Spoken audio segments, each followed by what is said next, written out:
Hello बच्चों, चलिए प्रश्न को देखते हैं। प्रश्न दिया गया है, निम्न कथन को पढ़ें। पहला कथन है, मतलब पहला जो हमारा विकल्प दिया गया है यहाँ पर कथन, वो जन्म नियंत्रक गोलियां हृदय परिसंचरण संबंधी समस्याएं उत्पन्न कर सकती हैं। दूसरा, एक महिला जो असल माता की जगह भ्रूण की देखरेख करती है उसे सरोगेट माता कहलाती है, या उसे सरोगेट माता यहाँ पर कहते हैं। तीसरा है, इन विट्रो फर्टिलाइजेशन से कई बच्चे उत्पन्न हुए हैं परंतु उनमें कुछ असमानताएं पाई गई हैं। चौथा है, स्त्री परिवार और मानव जाति की निरंतरता को बनाए रखने में महत्वपूर्ण भूमिका निभाती है। और फिफ्थ है, भ्रूण लिंग परीक्षण को कानूनन बंद नहीं करना चाहिए। निम्न में से कौन से जोड़े में गलत कथन है? पहला, दूसरा, तीसरा और चौथा, कौन सा यहाँ पर सही होगा? तो सबसे पहले इस प्रश्न का हम देख लेते हैं मुख्य अवधारणा। यहाँ पर मुख्य अवधारणा, तो मुख्य अवधारणा यहाँ पर हम देखेंगे सहायक जनन तकनीक के बारे में।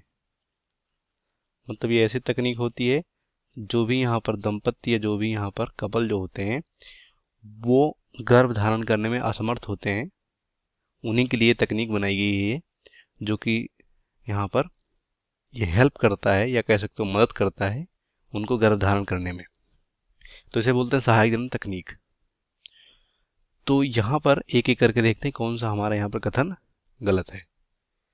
तो सबसे पहला कथन देखते हैं। यहाँ पर बोला गया, जन्म नियंत्रक गोलियां हृदय परिसंचरण संबंधी समस्याएं उत्पन्न कर सकती हैं। तो यहाँ पर बात करें अगर हम, जो पहला हमारा विकल्प है वो यहाँ पर सही है, क्योंकि जो यहाँ पर जन्म नियंत्रण गोलियां होती जैसे कि अनवांटेड 72 हो गया या कोई भी पिल्स हो गया, तो ये हृदय यहाँ पर परिसंचरण संबंधी समस्याएं उत्पन्न कर सकती हैं। जो भी बच्चे यहाँ पर उत्पन्न होते हैं उनमें किसी तरह का कोई यहाँ पर असमानता नहीं मिलती है, तो ये हमारा गलत होगा क्योंकि यहाँ पर गलत बोला गया है। और अगर बात करें हम यहाँ पर, हमारा चौथा विकल्प जो है यहाँ पर इस तरह से कह रहे हैं, स्त्री परिवार और मानव जाति की निरंतरता को बनाए रखने की महत्वपूर्ण भूमिका निभाती है।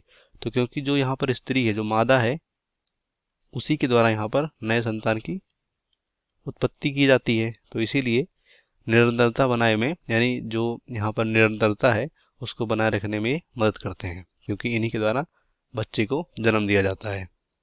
तो ये भी हमारा यहाँ पर सही होगा। और लास्ट में, सबसे लास्ट में फिफ्थ है कि भ्रूण लिंग परीक्षण को कानूनन बंद नहीं करना चाहिए। तो यहाँ पर भ्रूण लिंग परीक्षण को कानूनन बंद करना चाहिए, क्योंकि क्या होता है, जब भ्रूण का लिंग, यानी भ्रूण का जब लिंग पता चलता है कि भ्रूण में लड़की या लड़का है, तो यहाँ पर अगर वो भ्रूण में लड़की होगी तो उसकी यहाँ पर हत्या कर दी जाती है, यानी भ्रूण को नष्ट कर दिया जाता है। तो इस वजह से कानूनन इसको बंद करना चाहिए। तो यहाँ पर ये भी गलत दिया गया है। तो हमारा कौन सा यहाँ पर गलत कथन है? हमारा गलत कथन है यहाँ पर तीसरा और पांचवा। तो यहाँ पर सही विकल्प कौन सा होगा? सी होगा।